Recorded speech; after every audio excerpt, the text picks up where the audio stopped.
Thank you, Madam Clerk. We'll call this City Council meeting to order. Please call the roll. Councilmember Kaplan. Here. Councilmember Dickinson. Here. Vice Mayor Talamontes. Here. Councilmember Pleckybom. Here. Councilmember Maple. Here. Mayor Pro Tem Guerra. Here. Councilmember Jennings. Here. Councilmember Vang. Here. And Mayor McCarty. Here. You have a quorum. Okay. Thank you. Councilmember Pluckybomb, will you lead us with the land acknowledgement and the pledge?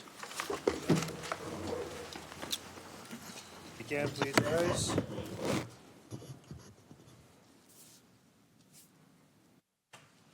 The original people of this land, the Nisenan, the Southern Maidu, Valley Plains, Miwok, Patwin-Wintu, the people of the Wilton Rancheria, Sacramento's only federally recognized tribe. May we acknowledge and honor the Native people who came before us and still walk beside us today on these ancestral lands by choosing to gather together in an active practice of acknowledgement and appreciation for Sacramento's indigenous people's history, contribution, and lives.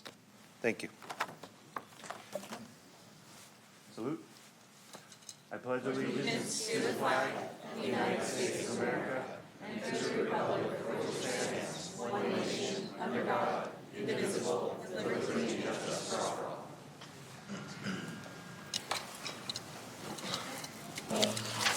Okay.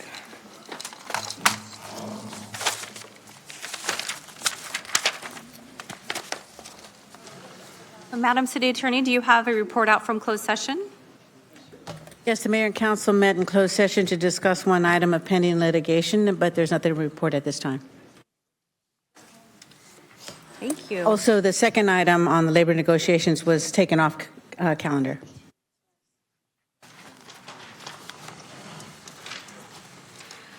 So, Mayor, you have one special presentation. It is Human Trafficking Awareness Month and will be presented by Mayor Pro Tem Guerra. Yes. Thank you, Councilmember Guerra, and Mayor Pro Tem, please proceed.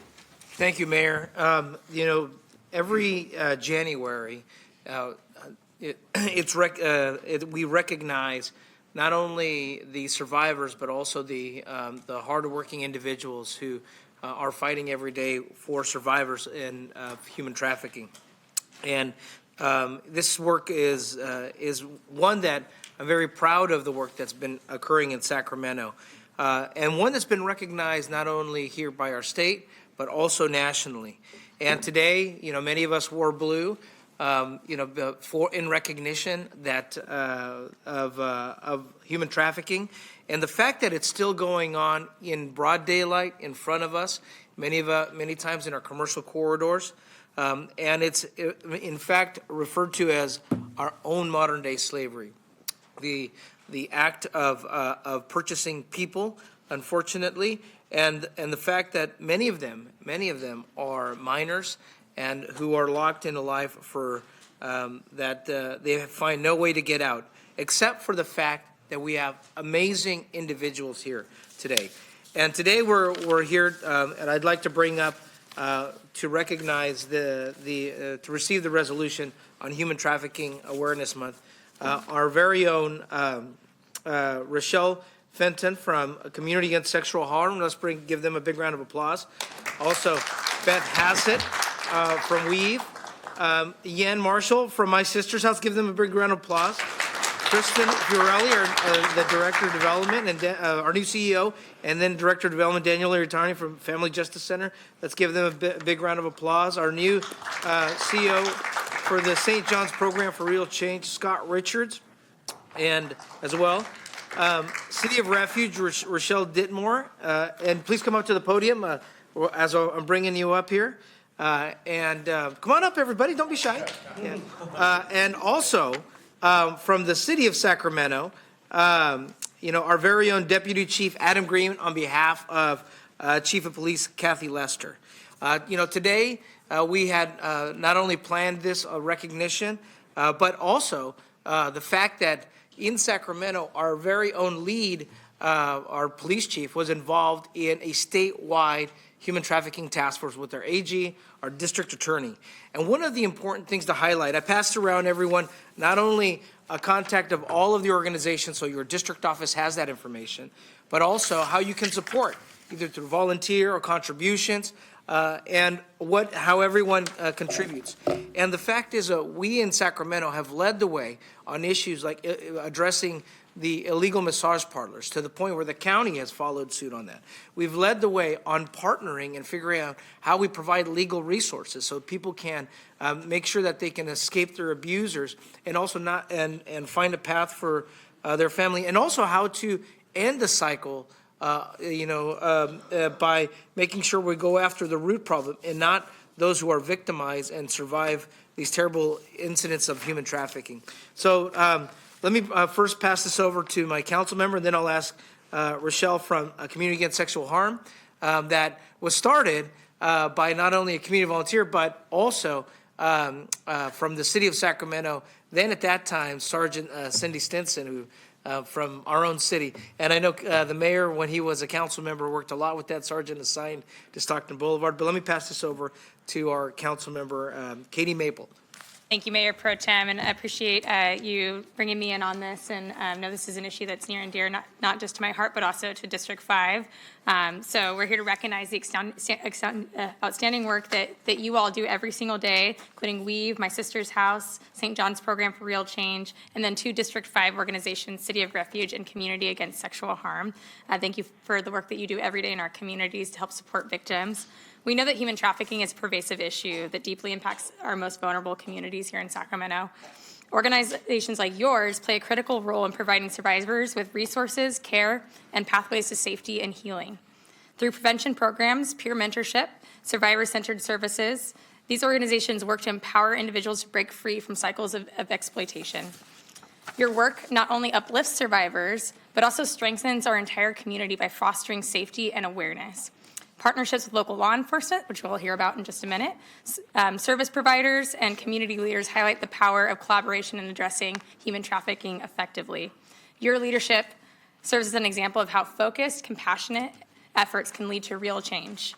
And together today, as we do this resolution, we're going to recommit as the city of Sacramento to not only supporting the work that you're doing every day, but finding new and creative ways to continue to move that work forward and help support our survivors. And lastly, I just want to take a moment while we're here before you get a chance to speak. I know that the Sacramento Regional Family Justice Center is going to be doing a screening of their new documentary, Hope Rising, at the Guild Theater in Oak Park.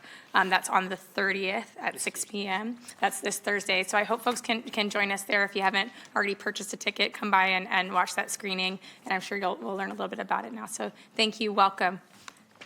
Thank you very much. And yes, in District 5, a Family Justice Center, a great, they're going to have that great screening. An exciting thing also, I don't know if it's open for, publication, but also Family Justice Center and My Sister's House have a new partnership as well. So let's give them a big round of applause on joining their resources. To bring more, to talk a little more about the great work that's happened, let me bring up Rochelle Fenton, and then Toria Foley to talk a little bit about the great work that's happening by Community Against Sexual Harm, and also the fact that in Sacramento we've created now the National Human Trafficking Hotline because of their leadership here in Sacramento. Yeah, so before you proceed, thank you for the presentation. I just wanted to say this is an item that we wish wasn't on the council agenda. We wish we wouldn't have to be an example of a community that's doing it, that's stepping up and working in this space well, but this is a worldwide issue, robbing individuals of their freedom, of course, but great promise, and right here in our own backyard. And so this is an extremely illicit and very profitable worldwide enterprise. And unfortunately here at the crossroads of 2 freeways, we've seen for the better part of 2 decades, we are a hot spot, and certainly proud that our local law enforcement and partners have stepped up to really focus on the victims and the survivors to help identify individuals and get them back on their feet and help them get productive lives. And this is certainly something that I've been watching your work, Council Member, Vice Mayor Pro Tem, for the past 5 years on this issue, not just because it's on Stockton Boulevard. We see it with our own 2 eyes in our district, but this impacts families, and a lot of the individuals are very vulnerable. Some, as we know, are living in the shadows, don't have proper documentation with immigration status. So now more than ever, we need people to trust our law enforcement and communicate with our law enforcement partners about things happening. So that's why your partnership is key. So thank you for the work that you're doing, Councilman Guerra, for bringing this to our attention. Please proceed. So thank you, and good evening, everyone. I just want to state, my name is Rafaela Fontenot, not Rochelle. Just want to, it's totally fine. I had to learn how to pronounce my name as well. Long story, different day. But yes, thank you for being here. Our partnership with Sacramento Police Department and the Sheriff's Department has been amazing because I am a survivor and have not had the greatest interaction with the police department or people in uniform in general. And so I'm very grateful that we're able to partner, and we work with them diligently, and we get phone calls and like, hey, can we speak with you? We have someone right now. And so that's great to know that literally we're one phone call away, and we're able to continue to establish those relationships and the partnerships in the community, because yes, it's happening in our backyard. So thank you. Great, thank you. And then Atoria, if I pronounced that correct. You did. You got mine right. Yes, first and foremost, it's such an honor to be here on behalf of Cash and to be recognized in this space. So thank you so much for that. The support that we receive, not only from community members, but other agencies, is really crucial to being able to perform and execute this work. And so what that looks like, as you mentioned, that support from donors, things like that, it really makes a huge difference in what we can provide to women. We have our drop-in center that is fully funded by those donations, and that gives women a safe space to come in, sit down, have a meal, get warm clothes. We now have a washer and dryer, wash clothes. We're going to implement a shower. We now have a fully functioning medical clinic within our building. And so all of those things are really huge, crucial services to be able to offer these women, and we wouldn't be able to do that without the support of the community that we do have. So thank you so much for this honor to be here as an organization. Well, thank you. And then again, if you want to find a way to help community against sexual harm, I passed out this information, and the information is in the back, their contact information. But before you leave, I want to bring up Deputy Chief Adam Green to talk about the great work that's being led by not only our city, but also by the fact that we are partnering and work with our nonprofits at the point to help those survivors of human trafficking. Deputy Chief. Good evening. Thank you very much for having me tonight. I'm standing in for Chief Lester, who unfortunately couldn't be here tonight. But this is one of those opportunities that really is an honor to represent the chief in our police department in her absence. I think this month and what we're doing tonight really brings light to the reality that human trafficking is not something that's just occurring somewhere else. It's happening right here in our community. It's happening where we live, where we work, and it's happening in the neighborhoods where we raise our families. And I think I'd just like to say it is a great honor to be here and recognize these individuals and the organizations they represent. Our residents, as you know, and we all believe, have the right and deserve to be safe in their homes and in their communities every single day. And without organizations like these, we would be less successful in accomplishing that goal. The Sacramento Police Department, as you well know, has been committed to fighting human trafficking for quite some time now. And since the creation of our human trafficking unit in 2020, we've filed nearly 100 cases, with 69 of those being formally charged, resulting in about a 70% conviction rate. And we wouldn't have that kind of success in what we do if it weren't for these people standing behind me. We, as you well know, there are a lot of things we cannot accomplish by ourselves, and being successful down this path and combating these crimes is one of those very things. And so it really is a tribute to the work that they do that we are as successful as we are.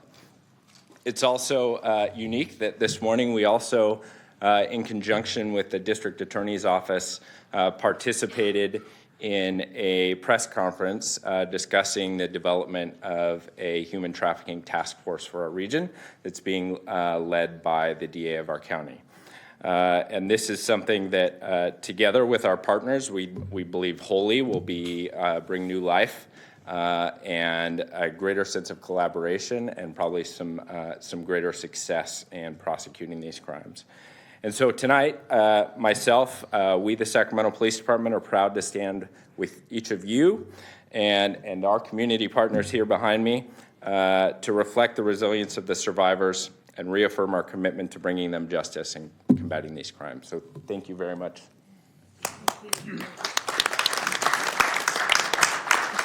Thank you, Deputy Chief, because it always wasn't, that response from our police department wasn't always that way.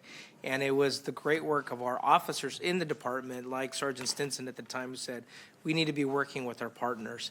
And that support back then, I think Weave and St. John's may have been the only two organizations at that time. And now Weave is also involved in looking at the construction of housing and making sure that workforce and housing is that next phase. And we should give them a big round of applause to making sure that we continue their great work.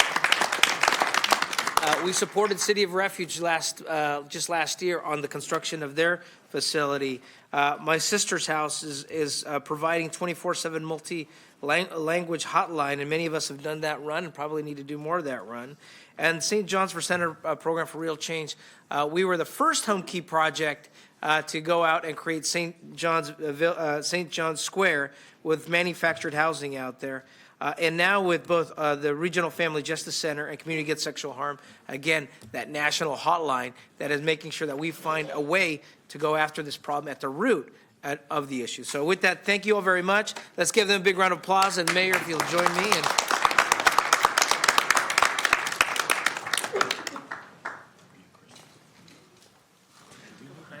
Take a photo. If y'all would like to go behind, we'll take a photo. Yes, we'll take a photo.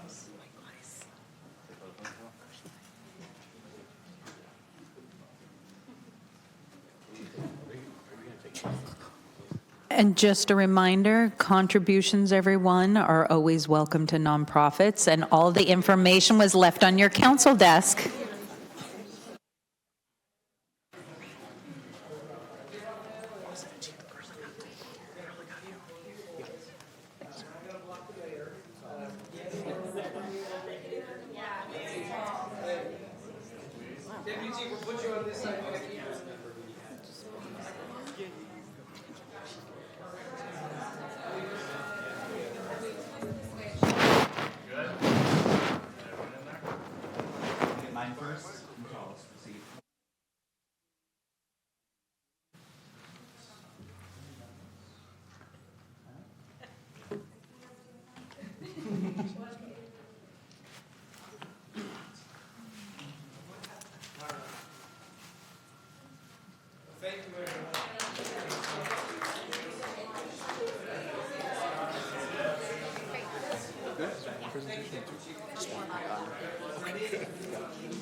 Actually, I do like the memo a lot better than I am my talk.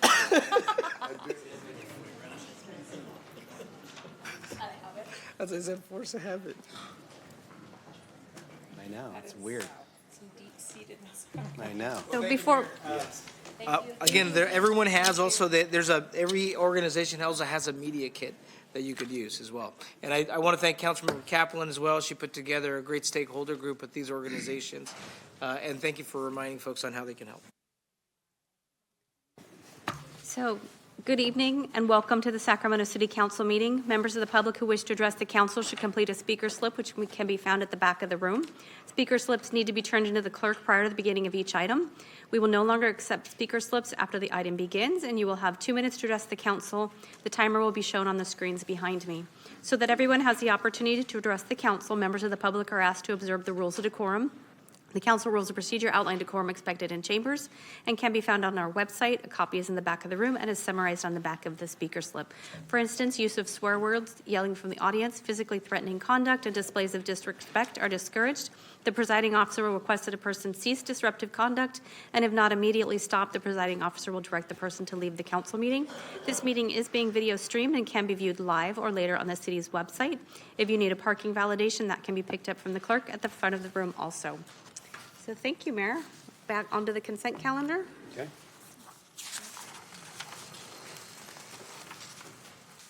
I do have 5 speakers on consent. Would you like to hear those Yes, first? please. Thank you. First is Nikki on items 6 and 7, Susan Alkep on item 10, Jessica Davia on item 10.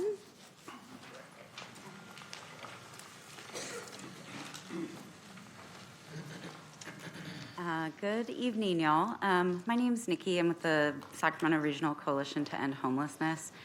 And also just tonight here supporting these folks who are residents of one of your local shelters.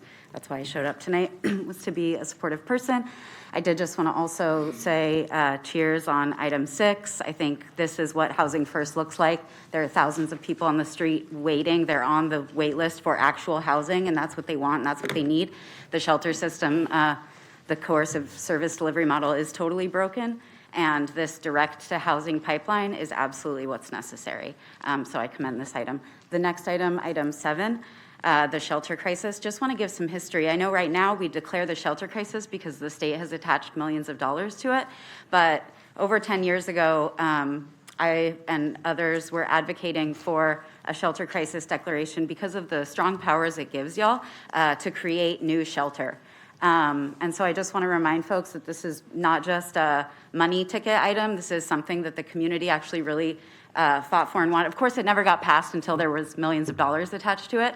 But that was the thing that was fought for. And it is, you know, the folks that I'm here with tonight, I want to encourage leadership to hear like open-heartedly from them and to move forward, you know, in a positive way. I think the thing that's missing from homelessness policy has always been the direct voice of unhoused folks. They've just never been at the table. They're always talked about. They know they're always talked about. They know they're the biggest political conversation, and they know that they are not invited to the table generally. It's offensive, it's condescending, it's paternalistic, and it means y'all make policy decisions that have really awful outcomes and cause massive harm in the community. So I would advise folks to listen when these folks spend their time. Thank you for your comments. Our next speaker is Susan on item 10. Good evening. My name is Susan Allhawk. I was a resident at Camp Resolution. Excuse me. I'm residing at 3900 Roseville Road, First Step Housing Program. The conditions there for us it's unhuman. It's unhuman. There's at least 150 to 160 people that live there that's unhoused. We have 60 pallets and we have 40 trailers. The 60 pallets have power. When we got swept from Camp Resolution, we were told to go to Roseville Road. Why? Because we would have the power there. We would have the resources to housing. I've been there for almost 7 months, and I have not had a resource to no housing. Nobody has. The conditions there are, it's not cool. It's not at all. And I know every last one of y'all can understand where I'm coming from. You might not get it physically, but mentally, just put yourself in our shoes as being unhoused people. We need something done. We have, out of the 40 trailers that we have there, at least good 25, 30 people already been in the hospital. Now they're already been in the hospital for black mold that's in the trailers. They will not kill the mold for us. My husband, matter of fact, I just rushed my husband to the emergency room, Sutter, last week. He has a lung infection because of the mold. And it's not because of COVID, because of the mold. And staff in there or anybody else is there is not doing nothing. The leadership there is not doing anything. Hopefully you guys can hear what I'm saying. This is serious. I mean, black mold will kill you. Kills you quicker than what a gun will. I mean, if you really think about it, black mold is nothing to play with. It goes into your respiratory, and you cannot breathe, and you will die. I sure in the hell don't want my husband to die. I don't. Please, get a hold of somebody and take care of this matter for me and the rest of us. Thank you. Thank you for your comments. Jessica Davia on item 10, then Ruben Revelis on item 12. Thank you, Mayor, and all of you guys. I know I've been here before, but we do need help at Roseville Road. The shelter trailer is too cold at night, and my husband is diabetic, and I'm worried about him, and I have seizures too. Thank you. Thank you for your comments. Ruben. Following Ruben is Richard Falcone, then Mac. Good evening. So I want to say hi to everybody. My first time here. I'm an artist from Sacramento, longtime residents, or actually lifelong residents. And I just want to speak on the fact of consider supporting artist pay because we do a lot of work in this city. A lot of us, I've seen a lot of you, and I think that it's very important that we address, artists and how we also create a lot of healing and artwork for people out here, and we're constantly working to do that all the time. And I think that sometimes we need just to open our hearts a little bit to what kind of work that all of our artists do in this city of Sacramento, because we've done a lot. Sorry. Didn't mean to get emotional on this. And there's a lot of great causes here tonight, and I applaud them too. And this is one I do feel very strong about because it is very hard work to do art and be out there trying to help society by giving out positive, artwork and just life in general. So I wish you would, consider supporting and moving forward with this priority that we feel that should be part of Sacramento. Thank you. Falcone on item 12, then Mac on item 1.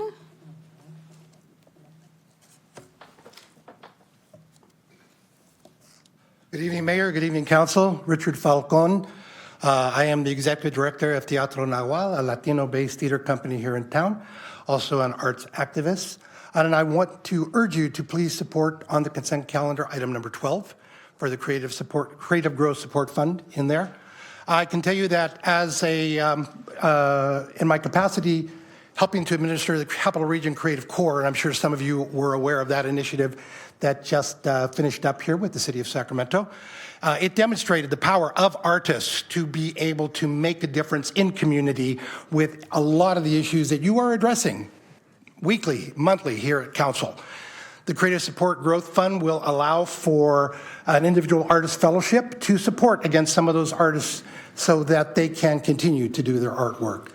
And I just hope that you will seriously consider going forward with item 12 on that consent calendar. Thank you all very, very much. And always remember your artists. Thank you. Thank you. Our next speaker is Mac on item 1, then Charles Faust on item 10.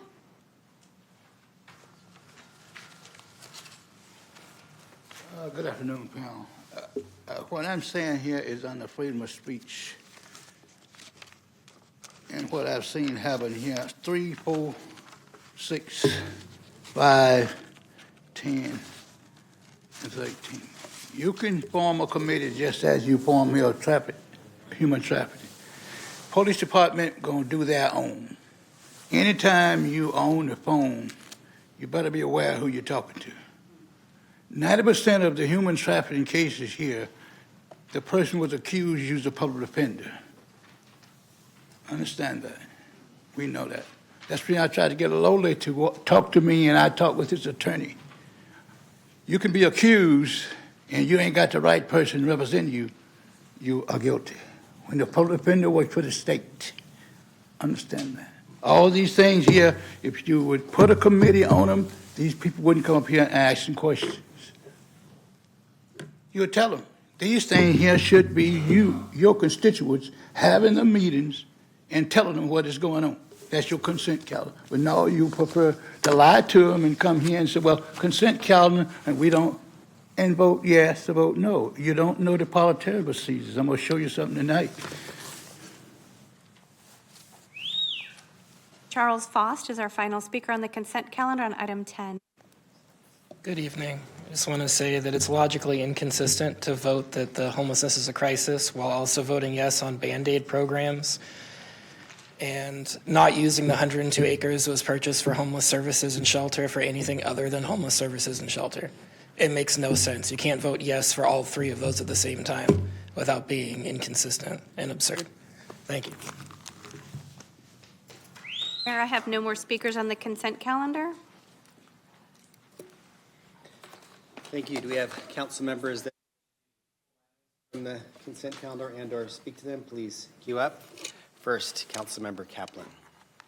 Thank you, Mayor. I have questions on item 9 and just want to make comments on 10 and 12.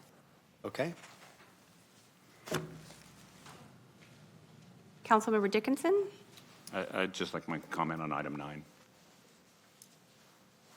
Councilmember Vang. Thanks. I just wanted to comment on item 3. And Councilmember Maple. Comments on 3, 9, and 10. Thank you. So it looks like Maple and Vang have questions on 3. Do we want to start there? Yeah, it's not so much questions, but perhaps just a comment. If Consuelo can come up, if possible. Really just wanted to take this moment, and not going to pull the item, I just wanted to take this moment to just say thank you to Consuelo for all of her incredible work to help us develop this state and federal legislative platform. As many of you know, there is so much fear and confusion happening right now among so many of our families in our city and our country, especially with the recent federal executive orders that we're seeing and from shutting down federal critical life-saving programs. I know that it's going to impact so many of our families. I think about Meals on Wheels that operates from our community center, like at the Pinnell Community Center, to our Head Start program that we oversee at SETA, right? All of these have implications. And so I know that many of our state leaders and the AG, they're going to be working hard to reverse this with several lawsuits. And I just want to say, you know, as local electeds, we may not be at the state level or the federal level, but we are closest to the people, and we know what the community needs are. And so I just want to reaffirm, after reading our legislative platform, that I'm just so proud of our city and our staff for standing firm and doubling down on our commitment to equity and racial justice. One ask I did have was, just every day there's always new news coming out. And due to the ever-changing nature of legislation in Sacramento and Washington, I think it'd be really great, I don't know if it's monthly or quarterly, but some kind of updates to be shared with the city council, perhaps on how state and federal laws or executive orders that's in the queue will somehow impact, in what ways will they impact us locally? I think that's really important because as a local elected, we have a responsibility of also communicating with our constituents because they're reaching out to office. We don't know much happening at the state and federal level. We're just reading the news as well. And so I know that your job is really tasked to review state and federal policy. So even if it's a memo, a monthly or quarterly update, I think that's going to be really important, especially given the new administration. And so that's my only ask. If we could do that, I think as mayor and council, we just need to be prepared because we don't know what's coming. I mean, we kind of have an idea of what's coming down the federal level, and I'm grateful that we live in the state of California. We have state leaders, standing ready to fight any of the executive orders, but just want to make sure that locally we're prepared to do what we need to protect our families too. And so that's the only comment I have on number 3. And Consuelo, I just want to say thank you. You've been at this for a long time and really appreciate all your hard work on helping us with this legislative platform. So, yes, I'd be happy to do so, to send out those updates. Awesome. I'm assuming you want me to go next? You took a lot of the words, so I just really want to thank you so much for your hard work on this. I know if folks get a chance to read through this very extensive document that outlines the values and the principles of the city of Sacramento and the issues that we view to be the most important in terms of fighting for progress at the state level and federally, this is a great document. It really shows where our values are and what we want to accomplish and what we're keeping an eye out for. So highly recommend it, and thank you so much for your work on this. And I just wanted to highlight one thing in particular that kind of leads into the other two items that I'm going to be speaking on, which is I made a request at the Law and Legislation Committee that we include as a part of that platform on homelessness in particular to explore a shared governance model. I think that one of the things that holds us back the most as a region is that we can be collaborating much better as it relates to this issue and working together with our county partners, our other city partners, our CBOs, those who are doing the work on the ground. Many of them are here today. And so just really grateful that that was included. And I think there's a lot of opportunity, whether it be at the state level or something that we do here on the ground to make that a reality. So thank you. Thank you. Questions answered? Thank you. Item 9, we'll start with Council Kaplan, then go to Dickinson and Maple. Thank you, ma'am.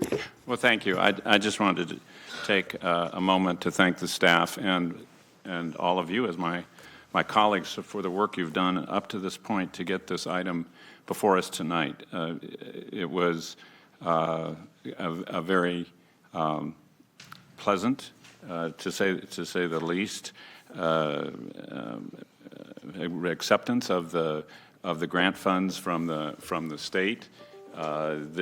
This grant is a part of, as you know, the $18.5 million total grant. This is about $5.6 million or so of that $18.5 million that came out of the state's encampment fund, and it's always nice to get the grant. It's even nicer to put it to work. So with the action that I urge the council to take tonight, we'll begin the work of bringing 100 families into housing off principally off the Sacramento Northern Bike Trail. I think as all of you appreciate, the conditions there over the last year had become intolerable for all concerned. And there's been considerable work done to improve the circumstances and the conditions on the parkway and on the bike trail itself. But this is the next step, is actually helping people make that transition from being unhoused to being housed. This is an approach that I think has both great merit and great promise. And so I'm very pleased to see this get to us tonight. I look forward to seeing more and more of those who are unhoused have shelter and to continue to improve the quality and character of both the lives of those who receive that shelter and those services, as well as the community as a whole. Thanks. Thank you. Councilmember Kaplan, you had questions? Yes. Brian?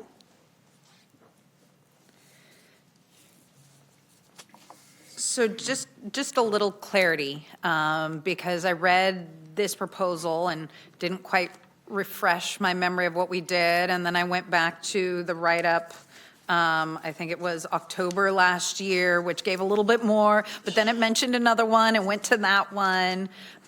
So just on some of these, a little bit more detail would be helpful, because it did help answer some of my questions when I went back, that I think it was relevant information that I think when communities look at this of how we're using the grants and why, and I just preface it and hope that we can do it. When you're coming to council and requesting a waiver of council rules and a waiver of the 10-day posting of contracts, that this is $5 million, RFPs that have gone out that maybe not just on this item, but other items, that our background and write-up is really comprehensive. So it explains to the community what we're doing when we're actually asking for council to waive some things that appear that we might be waiving transparency. But when this was initially brought to us, and Councilmember Chantal was sitting here, it was, as presented to us, a lot about cleaning up the bike trail. And now in here, it says the bike trail is cleaned. Can you explain to me in a little bit more detail? The original intent has kind of changed. How is it still in alignment with the grant? Yeah, so the original intent hasn't changed. It was, so the ERFs are for specific geographical areas, right? And so we selected the bike trail. When the grant was being written, what we did is every individual that we contacted on that bike trail is in the homeless, the HMIS system, the Homeless Management Information System. And so we're able to track the point of contact when we contacted them. So we have a list of over 400 people that were on the bike trail at the time we wrote the ERF.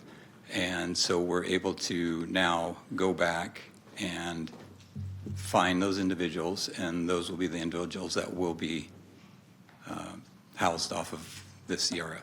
So when you talk about geographical area, does that mean only people in D2, or how does that all work? So this was, again, this was specifically for the bike trail itself, and so it will be specifically for individuals that were on the bike trail and that are now in that vicinity, but were on the bike trail at the time we wrote the ERF. So these are very specifically written grants for a very specific geographical area, and we are very diligent in sticking to making sure that it's going to the individuals that we wrote that grant for.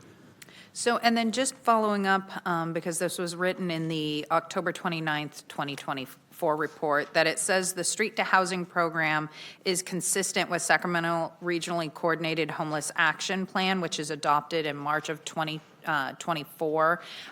Has a presentation specifically on what that model looks like and how do we know it's going to be a success been brought forward to council so that we can have input on what that looks like?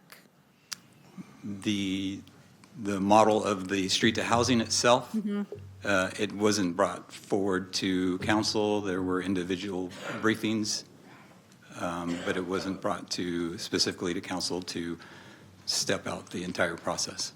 Okay, just something as the future, as this is when you talk to our communities, besides our budget deficit and public safety, the unhoused, and especially if we're looking, in my opinion, at a kind of a new program that hasn't really been vetted or direction given by council, that's something that, you know, on that partnership, because it is about transparency for the community, understanding that the council has given input.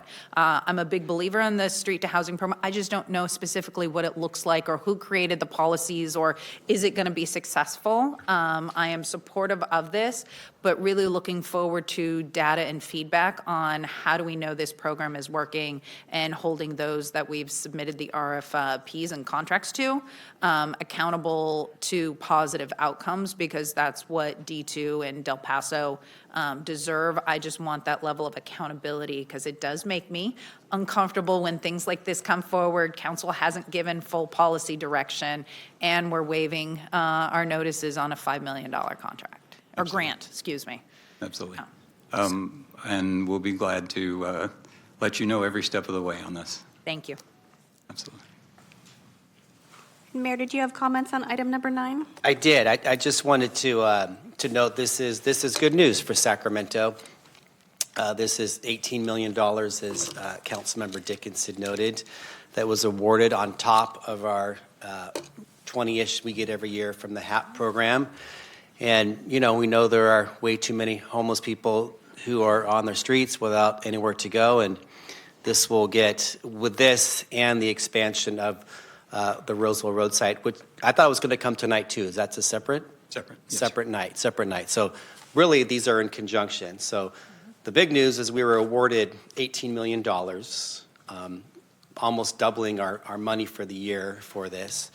And it's going to go to two things. The street program to get people in immediate housing from North Sacramento, that has been probably hardest hit of any council district with homeless in their community, and expanding over 100 tiny homes over there at Roseville Road, which we'll discuss another night. And, you know, just for me, in my prior job, you know, 2 years ago, we passed a big budget, put some pieces in there. We had a one-time huge surplus and hope somewhere, someday, some city will benefit from this. And super excited when I read this fall that your application for 2 of these programs won. And I think that's significant because Sacramento is the 5th biggest city in California, and we got way more money than the city of LA or other big cities. And so we, certainly outpunched our weight there and delivered for Sacramento. So this, I think, is really positive news.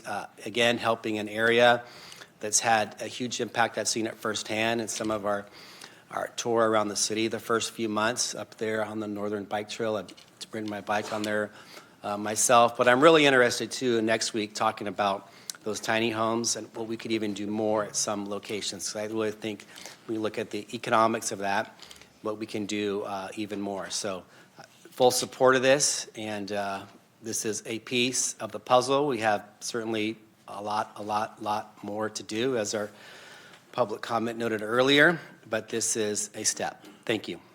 Thank you. We move to item 10, Councilmember Kaplan, and then Councilmember Maple.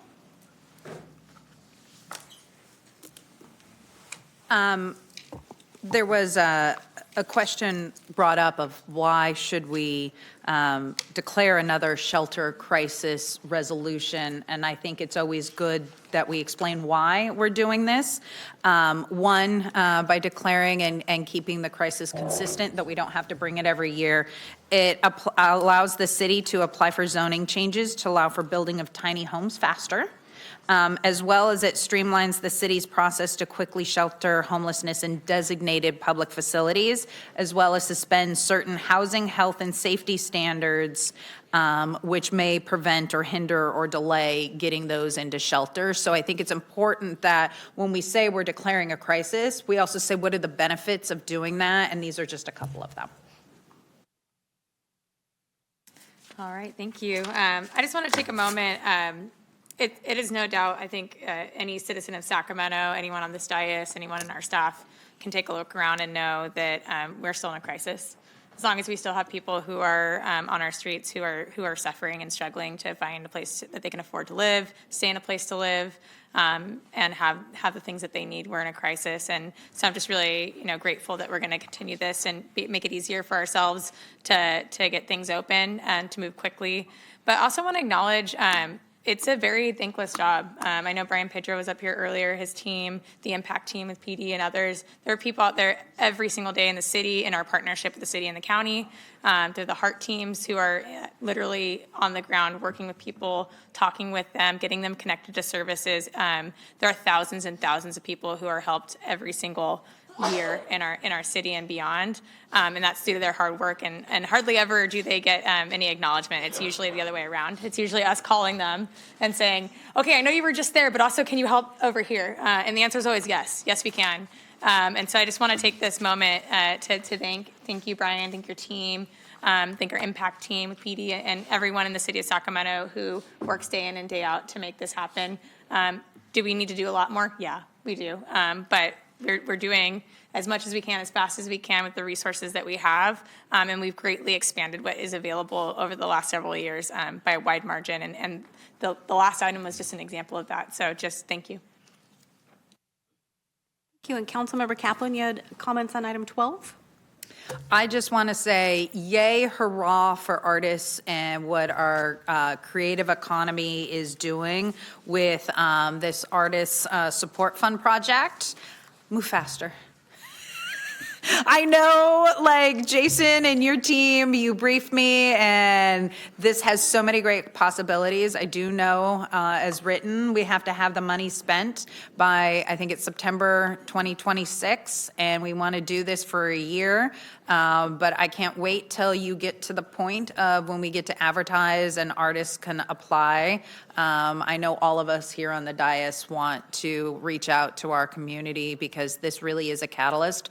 We know what guaranteed income can do, and our artists sometimes don't always get the benefit of what they should. So I just want to say thank you for being innovative, for pushing on this, creating this program, and I can't wait to see it to come to fruition. Mayor, I have no more council comments. Do we have a motion? Okay, we have a motion and a second. I believe I have a motion by Councilmember Dickinson and a second by Councilmember Guerra. Is that accurate? Yes. I think we had multiple at the same time. That's fine. That works. Yes, all those in favor, please say aye. Aye. Any noes or abstentions? Hearing none, the ayes have it. Thank you. That passes unanimously, Mayor. We move to item 15, which is city manager recruitment process and next steps. Yes.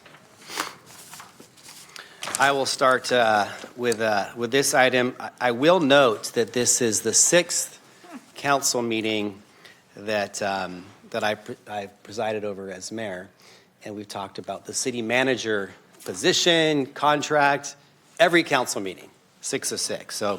So this is the final one for a bit, as we're going to take a step tonight to further the process to move this along. So as you know, in a recap, we had a vacancy in the city manager's office late in 2024. On January 6th, we appointed, January 7th, we appointed Lainey Milstein as our interim city manager. The final week, we came back and focused on the terms and conditions for her appointment. Last week, we gave a brief update on the process. And this week, we're finalizing what the next steps are. So essentially, here we are. Our city clerk's office reached out to those recruiting firms who we have under contract and asked them to submit bids to assist the city of Sacramento in hiring a permanent city manager. Comprised of robust engagement with the council, with our community as well, certainly as part of the equation that we'll be looking at. We are going to have the Personnel and Public Employee Committee, chaired by Mr. Jennings, oversee this process, which he's going to talk about in a few moments. So with that, we're going to have a very open and deliberative process starting February 4th, outlined in a memo, if anyone's interested, on the front table up here, kind of outlining the next steps. And with this, we just want to make sure that the council and the community is aware of the next steps. We're going to be interviewing the finalists for this search process and making sure that we are thorough and we scour the country if necessary to find the best and brightest who want to help Sacramento move forward. And we're grateful that our interim city manager, Lainey Milstein, is going to help us in this process, be part of it. And we want to make sure that all voices are included in this. And I'm confident that the committee process led by Chair Jennings will do this, just as the committee did last year with the city auditor search process. So thank you, Councilmember Jennings, for leading this effort. And I will turn it over to you so you can outline our next steps as well. Thank you, Mayor. Because of your introduction, I'll cut mine in half so that we can just talk about the process. But I do want to update my colleagues and the public about the proposed process and schedule for selecting the recruitment firm to fill the vacant city manager's position. I have prepared a memo, as the mayor said, that you can have a copy of as well so that you can have it and understand it even better. Each one of my colleagues on the dais has gotten a copy of it already, and it is a recommended schedule. I will say that again. It is a recommended schedule, but this schedule will allow us to complete the process by the mayor's goal of March the 1st, 2025. And so there are 3 dates that I really want you to focus on: February the 4th, February the 18th, and February the 25th. On February the 4th, I will submit this memo to my colleagues on the PP&E committee. And I don't want to take for granted that you understand the acronym PP&E. So when I say PP&E, I'm talking about the Personnel and Public Employees Committee, just for those who may not know that. This will be for their discussion and any edits or additions, and I hope endorsement, so that the selection process will be known to all of us and the public. This process began on January the 15th when the currently approved vendors were asked to submit a proposal by January the 29th. On February the 4th also, the PP&E committee will review the submitted written proposals to determine the top 2 or 3 firms to invite back for interviews by the committee. On February the 18th, the PP&E committee will interview the top 2 or 3 firms to make a recommendation to the full council for the preferred firm with a backup firm in case the preferred firm backs out. On February the 25th, the full council will discuss the PP&E committee recommendations and vote to approve a search firm. This is a very important process, as the mayor has said, and we need to make sure that we are open, we are transparent, and we are public about this process. So I'd like to hear from my colleagues today about what you have in front of you, and then continue the discussion through the month of March, so we can finalize this through the month of February, so we can finalize this by March 1st. Thank you, Mayor. Thank you. Council members? Mr. Pluckybaum. Yeah, I just want to thank Councilmember Jennings for putting out a timeline. As a project manager, I can't pass up an opportunity to appreciate a good timeline. This is an ambitious timeline. I think it'll stretch us a little bit. It'll push to get the firm engaged, but I appreciate it. I think it's achievable and support the work you're doing here. And thank you for doing it. Thank you. Thank you. Councilmember Dickinson. Thank you, Mayor. I would also second Councilmember Pluckybaum's thanks to Councilmember Jennings for this work, and to you, Mayor, for your work on this as well to this point. And I think it's a reasonable, I hope not too ambitious, schedule. There are just a couple things that I would underscore as significant from my point of view, and they are, I think, all part of what you're contemplating, and some of which I see in the outline. But first, and most important from my point of view, is to undertake a true national search, and not one in appearance or name only, but to look across the country for the very best person that we can recruit to take this position. This is a significant position, not just for us, but I think in the greater constellation of local governments across the country. I firmly believe, based on the experience I've had in these kinds of efforts, that there are many things, assets and attributes to attract top-notch people to the city, the county of Sacramento, the region. And so I would just stress that we ought not to think of ourselves as somehow unattractive to people who want to come here and have the very best place to work on behalf of local government. Secondly, I think consultation of various kinds, and you've identified a couple of avenues for this with community members regarding the qualifications that we want to look for, is essential. And I've always found it very helpful in the executive searches that I've been involved in local government. It often raises issues, priorities, and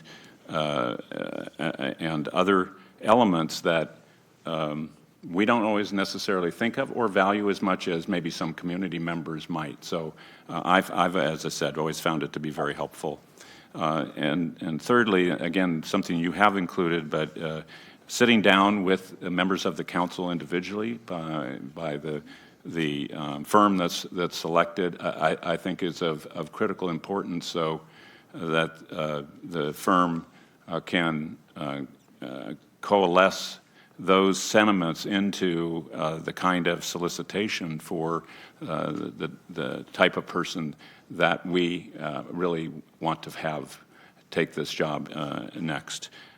We do not want a mismatch between what we all have as hopes and expectations for this position with the person who is, for the people who apply, frankly, they want to know what we're looking for, and we want to make sure that the person that we select is consistent with our values and our priorities, our method of operating, and our approach on issues. So I don't know a better way to get that than having in-depth discussions with whoever the search firm is by each one of us. So those were the three things that called out to me, and hopefully those are some help and guidance. Thanks. Thank you. Vice Mayor Talamantes?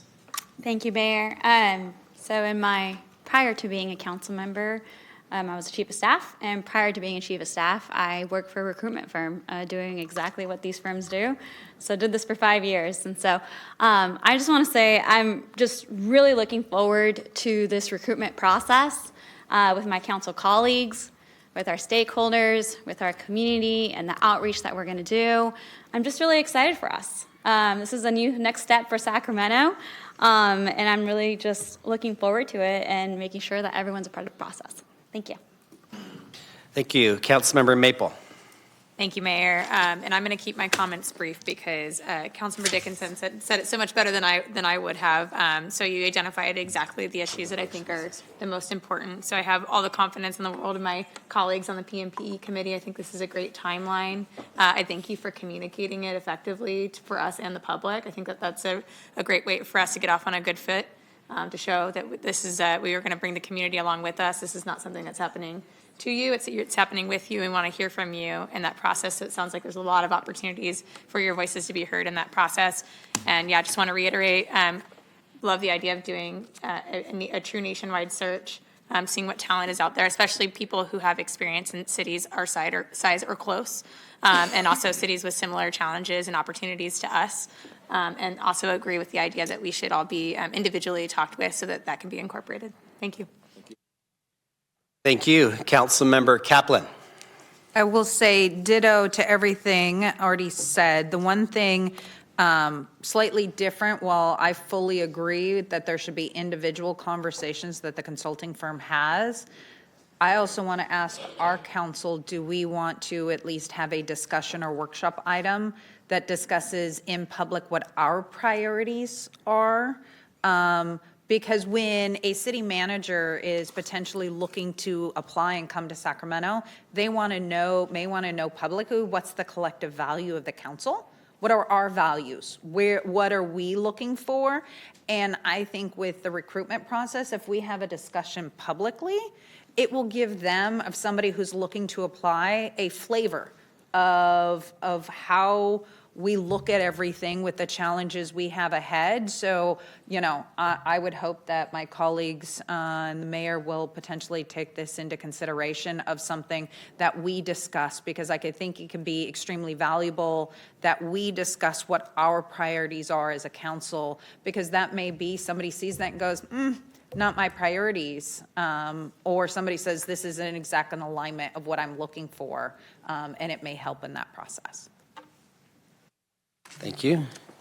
Suggestion noted. Seeing no more comments and questions, looking for a motion from council referring this issue to the P&P committee for the evaluate the executive search forms, and also direct P&P to come back to the council as we finalize the recommendation for such search firm. Thank you, We have Mayor. a motion and a second. We have a motion by Vice Mayor Talamantes, a second by Councilmember Maple, and they have 6 speakers on this item. Can we take those now? Yep, just wanted the motion on the tables Thank you. beforehand. Thank you. Michael Andrew Barnbaum, Mac Worthy, Jeffrey Tardagia, Lambert, then Henry Harry.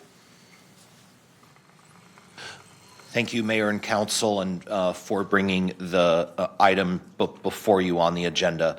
I did want to comment on it, and I echo the comments of Councilmember Dickinson that it needs to be a full national search, and this is not something to be taken lightly.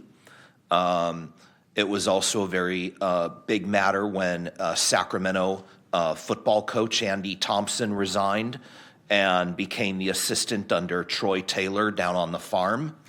A national search went for a new football coach. And at a future council meeting, I can discuss the go-go mentality of Coach Brennan Marion to everyone at the council. But tonight is being the city manager and on a parallel path. I want to mention I made some comments on the Facebook reel put in together by Council Member Vang. Felt during my time between the committee meeting this afternoon and the council meeting that I put a little heart and hustle into that.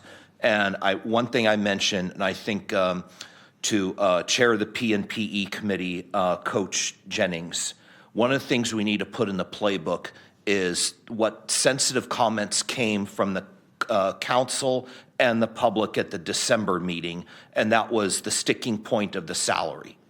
And one thing I mentioned in the Facebook reel comments was, I think we need to be fair in the salary and know what people talked about at the last meeting, but maybe the playbook item could be that the city manager makes 3 times what they would pay in rent or mortgage. And that's just to be fair to give them a living wage. So just some things to think about. Thank you. Thank you for your comments. Mac Worthy, then Jeffrey Tardigia.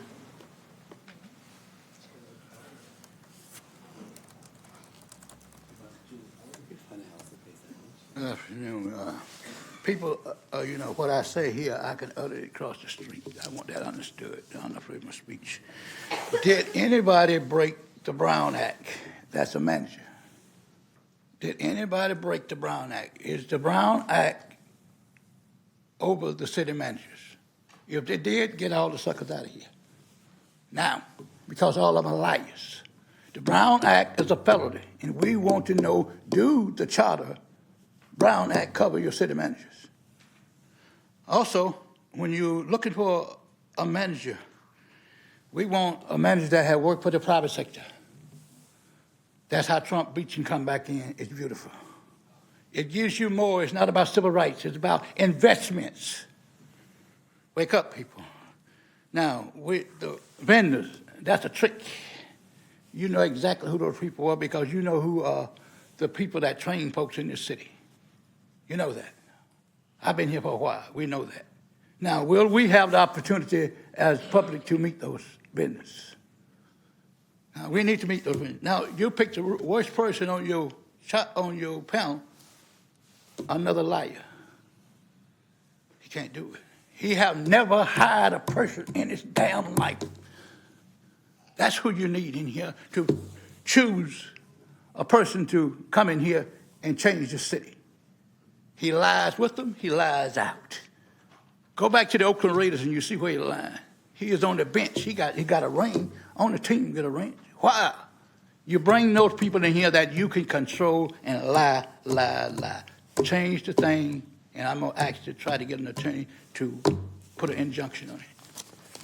Thank you for your comments. Jeffrey Tardigia, then Lambert.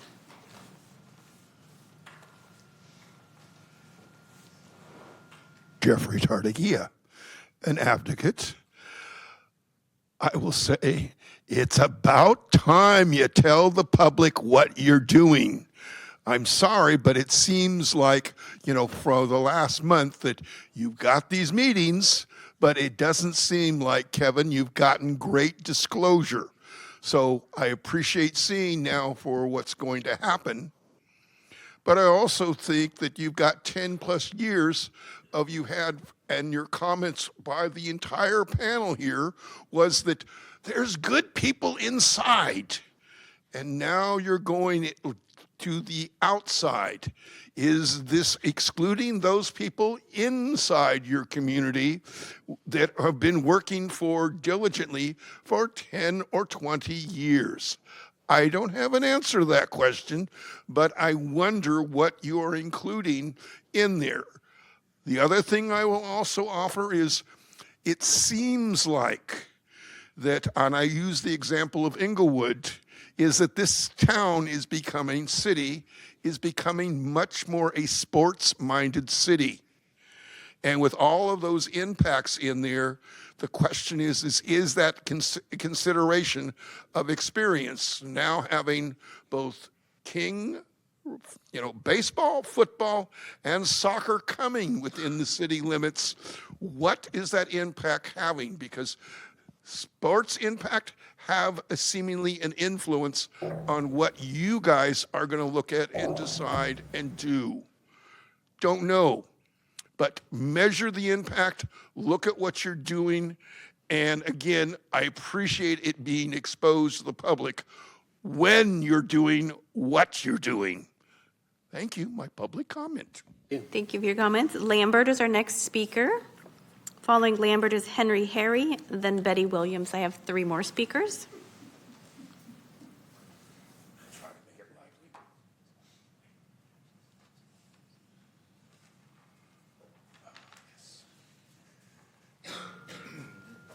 The city manager's position is very, I have said many times that being a native from Sacramento, I decided to study Sacramento City Hall. And I said I was studying it like I was trying to get a degree. You don't study too long where I come from because you're studying wrong. I have, this year, I'm going to give myself a degree because I feel like I've mastered studying this situation down here. And I have got to say, that's one of the lowest points I've ever seen when one of my family members recently showed me that I personally thought Howard Chan was out of the picture. And then I find out from family that he's an advisor to Laney Milstein. And I was stunned to see that because that is it's stunning to me. I mean, it makes me think that he's still calling the shots in City Hall. And personally, all of the things I've encountered with him, which I have a tremendous paper trail on him, including a memo he sent out on my family. Thank God somebody in the inside of City Hall told me about it, or I wouldn't have known about it.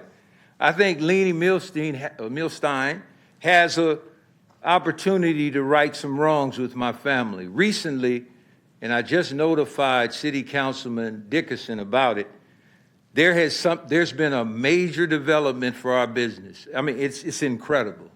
And you'll see it, Mr. Dickerson, because I sent it to your staff. And I think the city manager's office, led by Laney Milstein, Mr. Dickerson, and the mayor, and anyone else on the rostrum, you should take a look at this, because you're not going to look good when we go viral and we didn't get hardly any Thank you for your comments. Our next speaker is Henry Harry, then Betty Williams is our final speaker. I want to thank Councilmember Jennings, because I believe there's some true passion in your voice about being transparent, so thank you. In the agenda, there were several things listed that you guys put out that, in moving forward in finding this next city manager. And so I want to share my concerns about the order of those things. So I'm hoping you don't put out a brochure or a call to apply for a city manager with any type of salary range mentioned until you actually get the public input you say you're going to receive. Looks like you got a good schedule coming out and people will be able to participate in the meetings. But what I would suggest is that the mayor stand right here in this well and answer and do a Q&A with the public, an exchange of ideas about what they want from the city manager. You're saying you want to do that. You're saying you want to get input from the citizens. I'm simply saying a different and better way to do it is have the mayor have the courage to stand here, give people 30 seconds to voice an idea or an ask a question, wrap it all up, it's on video, and then move forward. And that won't hurt the mayor, won't hurt this council, but it will give the citizens a true sense that they're being heard. Thank you. Thank you for your comments. Betty Williams is our final speaker on this item.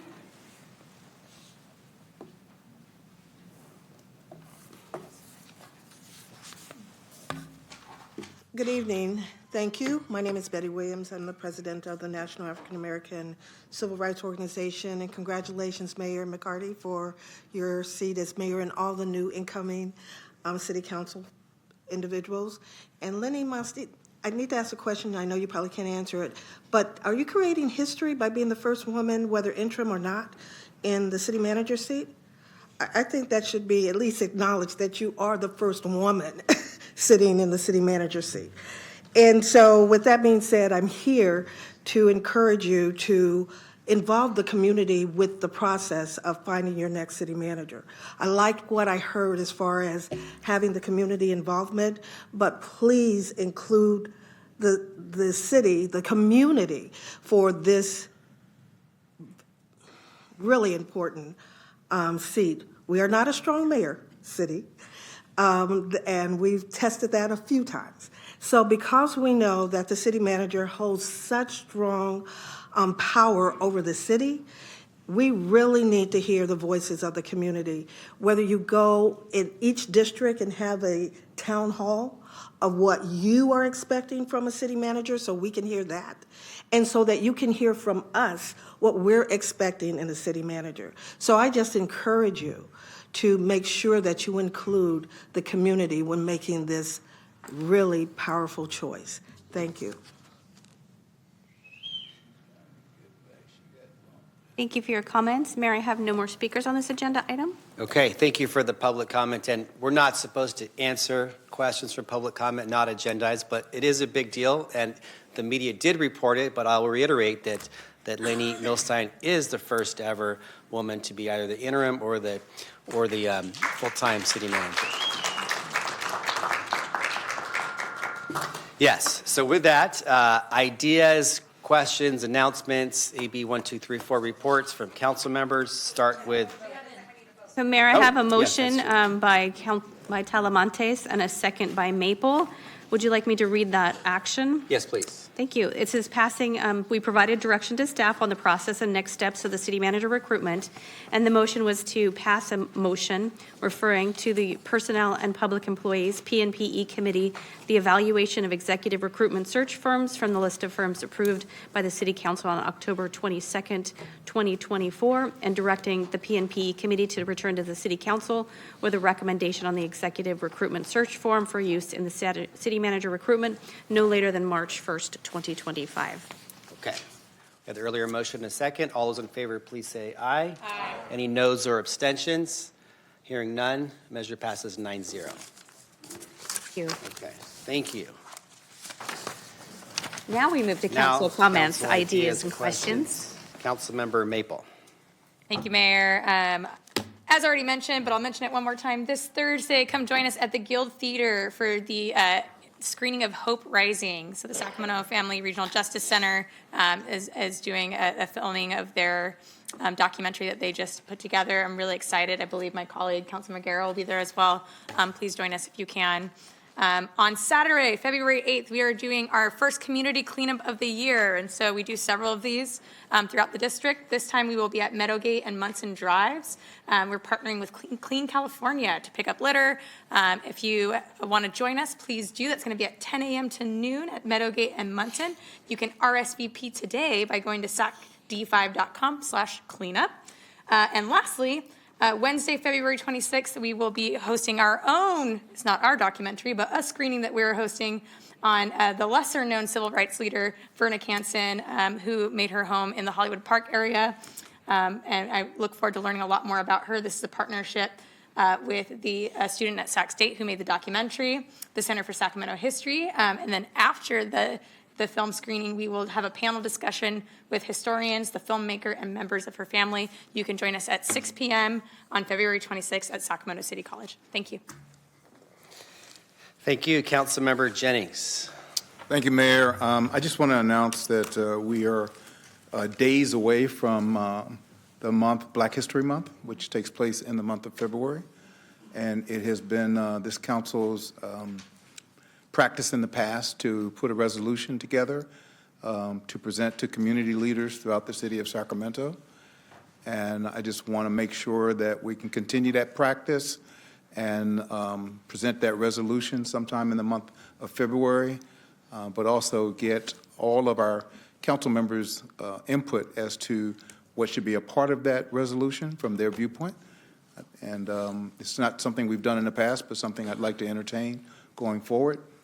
in order to make sure that we continue with the practice of honoring the rich history that African Americans have made in the country of the United States. Thank you, Mayor. Thank you, Mayor Pro Tem Guerra. Thank you very much, Mayor.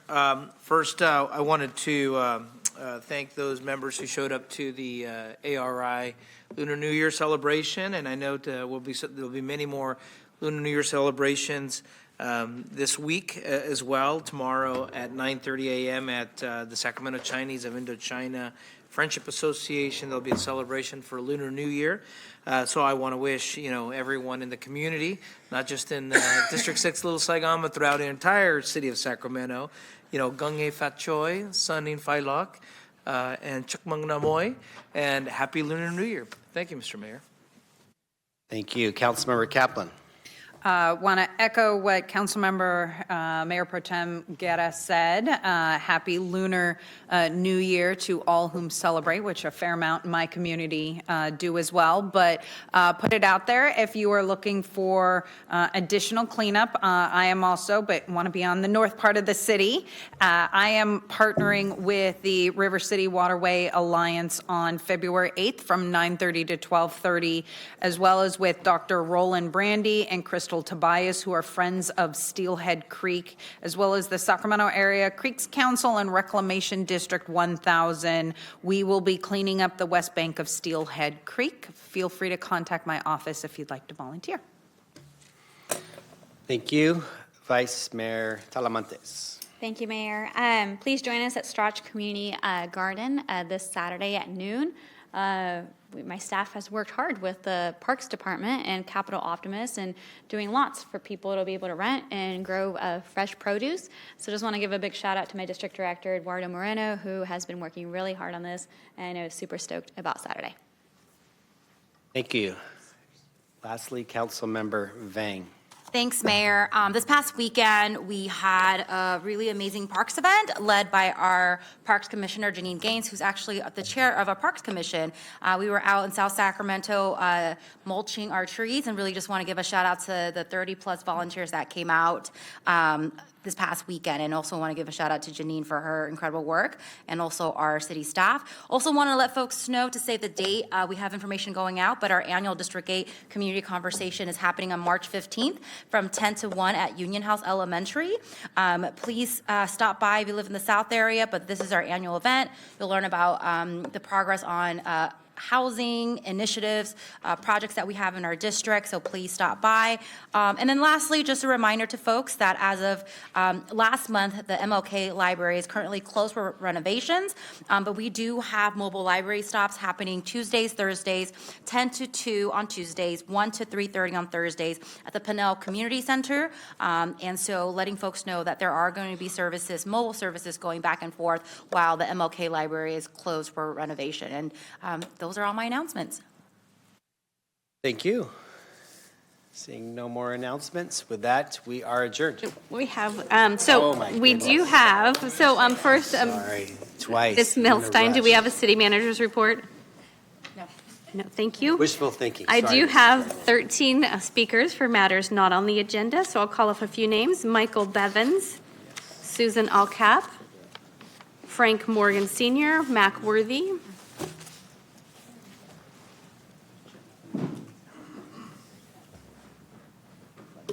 There you go. Hi, Mike Bevins. I'm a member of District 2. Hi, Roger.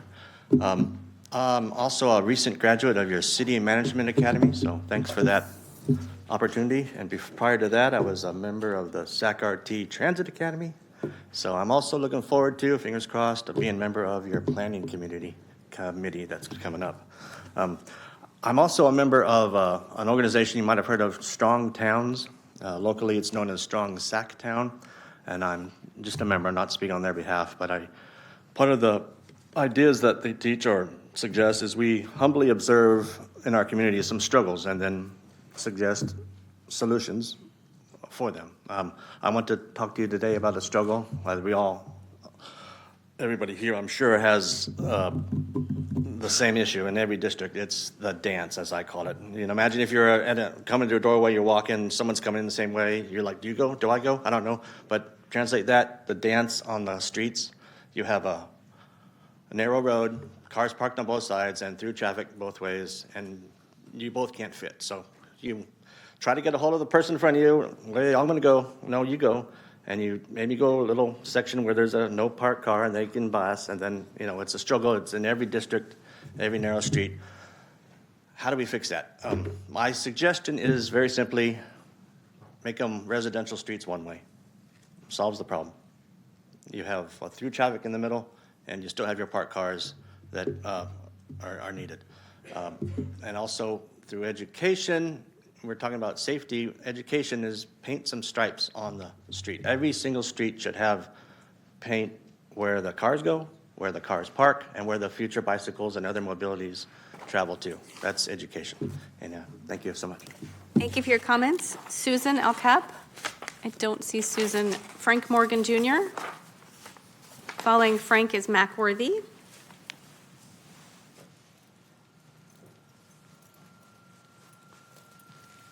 Good evening, committee. I've come to the community, I think it was like 2007. I'm in the Oak Park area on First Avenue, and I bought the crack house. And I put it all back together. Our house was a minus, I want to say a minus 50. Now it's a plus 25. It's the best looking house on the block. Seems like I'm being harassed about my backyard, and there's other, if we're going to police, we have to police everyone. So I'm looking at different yards, and they're telling me I have to do this in my yard, I have to do that in my yard. I've cleaned it up. Now they're telling me I have to take everything out of my yard. That doesn't make sense. It's my private property. And I think I've been a strong pillar in the community of cleaning it up. And I need some help. I don't know what's going on. I don't know why I'm being singled out. My truck was burned up. I was on the news. Just a lot of stuff has been happening to me. So I need some help. And I'm coming to you guys to solicit some help. It's sad. I've been doing a lot, and it seems like the more I do, the more it breaks me down. But I'm coming to you guys as a community activist. They came and told me this is not right and that's not right. But when I look at the other side, I say, well, what about his fence? Well, nobody reported him.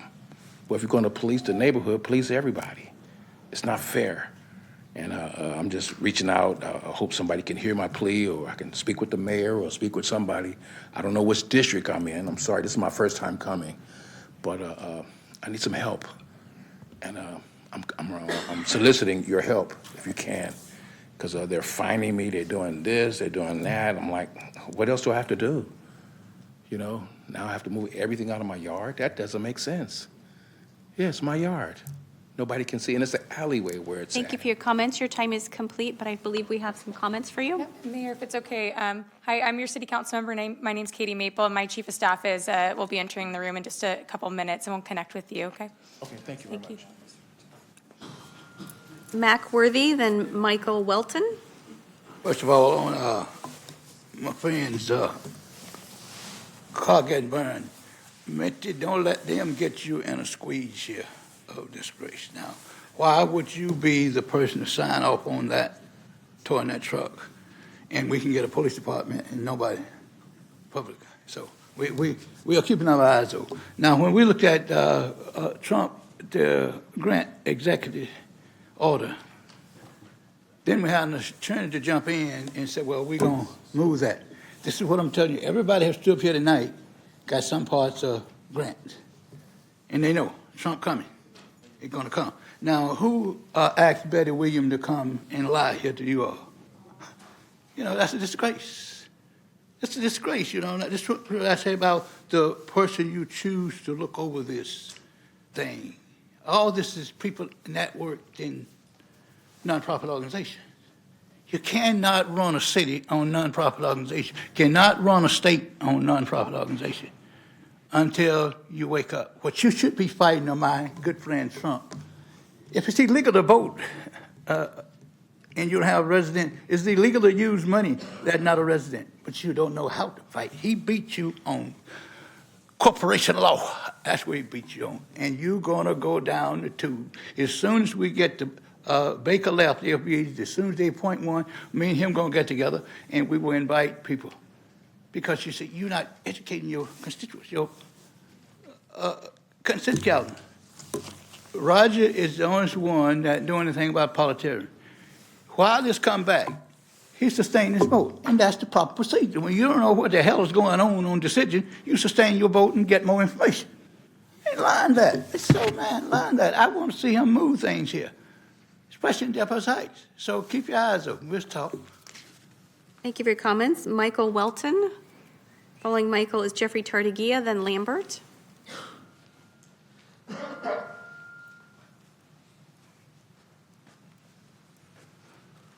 Hello, I'm Michael Melton. I'd like to first off say black people shouldn't have to pay taxes or child support until real reparations is paid to us, is given. I was selected for Section 8, 2021. I have no address, so I was rejected. They told me to go to a shelter. I went to a shelter. I got selected for the housing, and housing has not been open. I got selected in August, and they told me that they're waiting on my credit check and my background check since August. Okay, I've been homeless since 2021.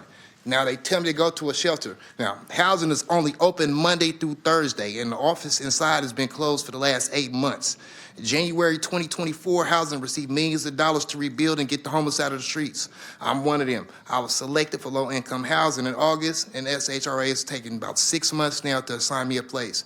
Since I lost my job and I'm homeless, I can't receive EDD. You know, they're not sending it. I have no address to send it to. They're gonna take all my child support. You know, this city is ruthless to the homeless. It's like a recycling door of institutionalization. You know, you have to, desperate times calls for desperate measures for a lot of people. If you're outside in the cold, you might get an arson charge for burning a fire, and now you can't get housing because you didn't burn the fire. Okay, it's so many catch-22s, and now, like, I've been on probation and parole now I've been off parole for over 15 years. I've been off of probation for 3 years, and it seems like they're waiting for me to get in trouble or to do something for them to do a credit check and a background check for a job. It takes 1 day. Okay, so I don't understand why SHRA is taking 5 months now to do a background check for somebody who's not on probation, not on parole, who don't have bad credit at all. It's just completely unfair how they do the homeless out here. And I'm Michael Melton. Thank you for your comments. Jeffrey Tartagia, then Lambert.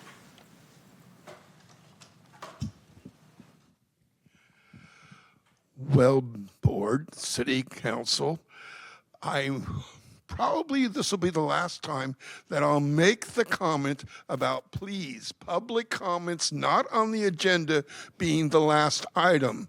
I will suggest that it be moved up to your discussion after your consent. I've spoken to many of your new chair people in your various committees and commissions on this subject matter. I will also invite, for what I look at and see through here, does every Democrat here know what February 1st, this Saturday, is? I will tell you later at the end of that, remind you to what it's about.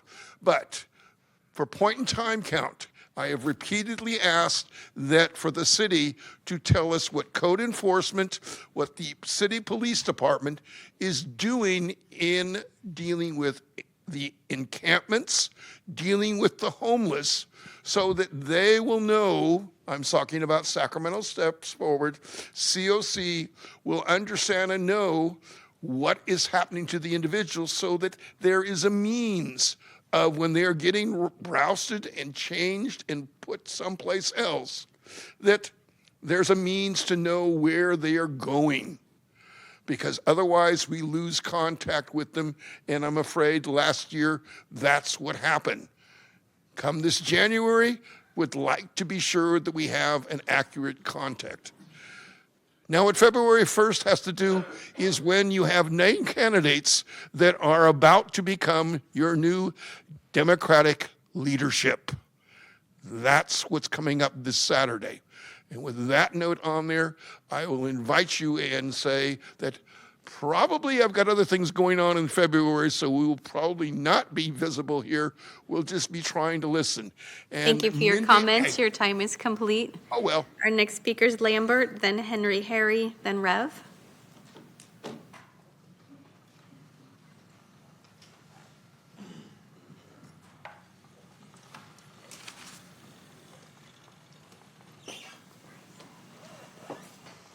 I'd like to send a couple of shouts out before I get to, but I saw a person that's done tremendous work with Grant High School Pacers, and she should be recognized, and that's Megan of the Creative Arts. Last year they went somewhere. They're always going somewhere. They're international. And she was vital in getting them there. And I've heard, because of all of this excitement of them winning, and the Grant Drumline was there every step of the way, so was the cheerleaders. Don't forget about the cheerleaders and the parents and everybody that made that thing happen. Grant is going to Ireland. Grant Drumline is going to Ireland. Ireland, why? Talk to the Drumline. They're international. Now, on this ending of this, I think that you should really consider, and I'm talking to everybody on the rostrum, including the city attorney, you really need to take the city manager's report off of the agenda. Because if you're not going to do it and you have 4 city managers, that's a dereliction of duty on display. I think it's a violation of the Brown Act unless the city manager's office does not have to adhere to the Brown Act. And there's proof that that might be true. And if that's true, then that should be tested, because that's hidden in the charter. And it makes people just say, no, there's no report. Well, if it's on the agenda, it should be acknowledged. People get paid to put an agenda together. I read where people get paid top dollar to put the agenda together. So put the agenda together and recognize it. And I'm going to end with Mr. Dickerson, your staff has already been notified, and the mayor and everybody, we're getting ready to do something just like the Grant Pacers. But Thank you for your comments. Henry Harry, then Rev. Okay, we're almost out of here. Reparations. Our city has a lot on our plate. We've got rising crime, we've got low staffing, we've got a lack of housing, and massive homelessness. And then there's me here constantly coming to council pushing reparations.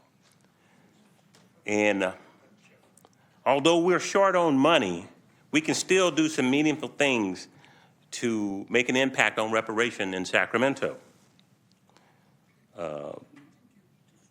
We stand here in the shadow of Martin Luther King, and we approach Black History Month. And there's things that we can do that won't cost us money.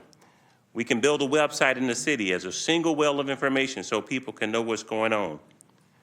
We can compile a list of city-owned land so we can know what might be possible toward donating some of that land toward reparations.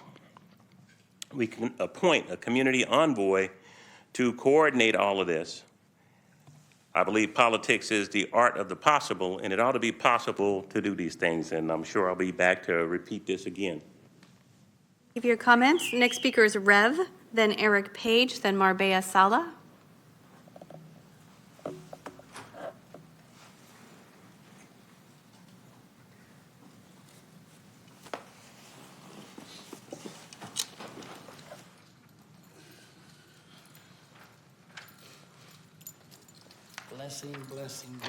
Blessings to you all. I'm Reverend Paul Joseph Bryan, Senior Prayer and God Ministry, Homeless for Heaven, God's Children Lives Matter. Just speaking to a couple of officers on the street today because there's some activity going on Broadway. And I told them how light I can make your job. It's a job and it's considered work. This young man right here is Eric. One of the homeless people, I just grabbed him out of Cesar Chavez Park because they listen when I say something. So I'm going to start with one person, and it could be about 1,000 in here.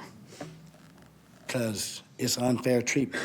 $20 billion you want to steal? That would have ended homelessness across the nation.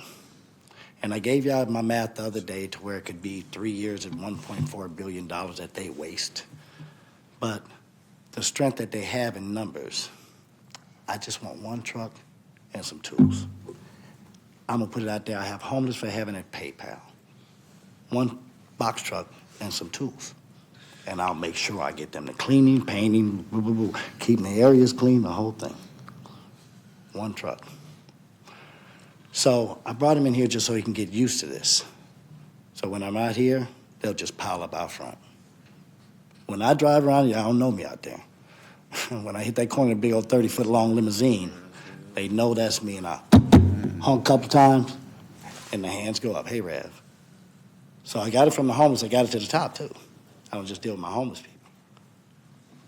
Lovely people like Mac Worthy over here. Everybody's around me. Mr. Levert, just about to work. Lambert, about to work with him, too. So I got enough people around Sacramento. I've been here for 40 long years, only been recognized for the last 15, because God woke me up to do something. So I went out in the streets. I'm like, oh, wait, okay. Thank you for your comments. Your time is complete. Our next speaker is Eric Page.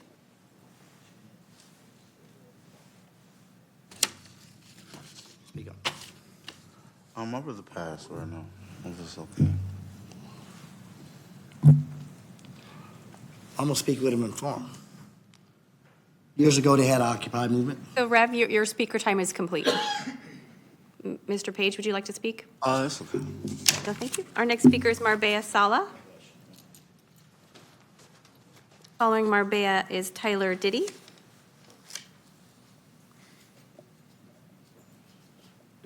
Good evening. I was born in Mexico City.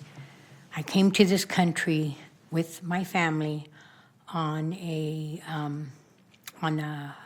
tourist visa, and we stayed. That's considered undocumented immigrant. I'm now a U.S. citizen. Nonetheless, I was an undocumented immigrant. And what I'm here to ask all of you, I know you're working on this. I know you have a lot on your plate, and I know it's a landmine of what's going on at the federal level with all these executive orders, but our community is really scared here in Sacramento.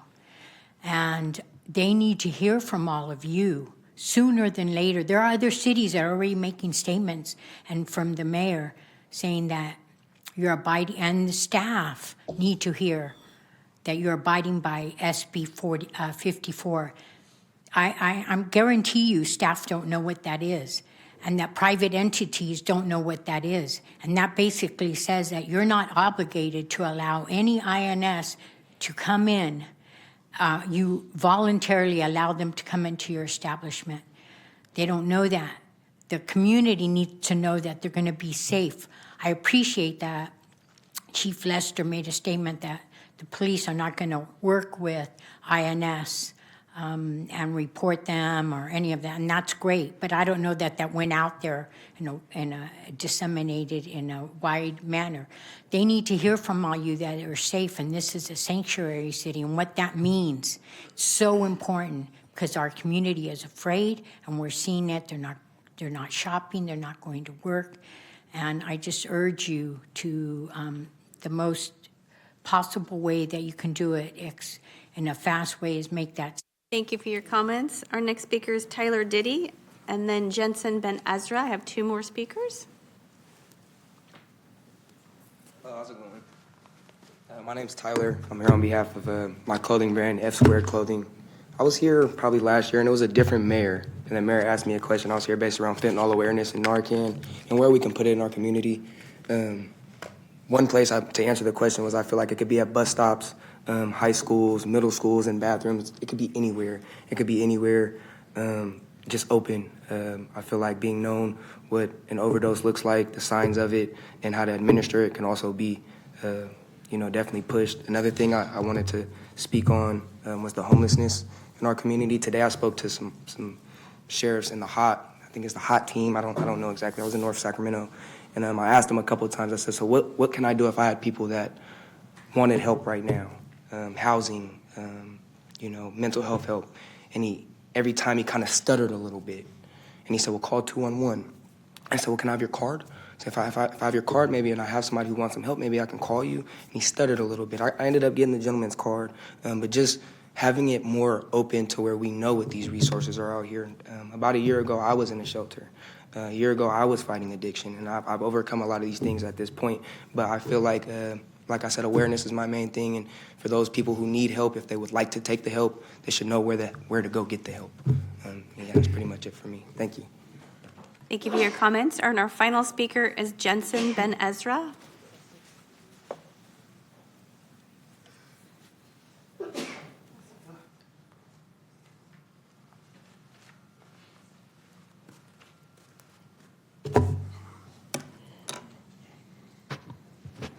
Hello, City Council. I want to start. My name is Jensen Ben Ezra. Phil Pluckenbaum knows me. I'm the owner, and my wife and my family, we're the owner of the Mermaid Ice Cream Boat that was in Old Sacramento, and we've been sustaining our family for the last few years.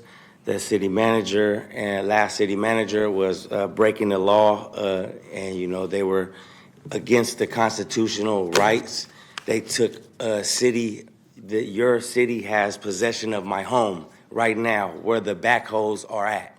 So I can't access my vehicle, my vessel. My wife had a miscarriage because they took the boat from her possession in duress. Your police officers under Brian Pedro, the director of DCR, directed them to lie to my wife and told her that they were going to take care of her.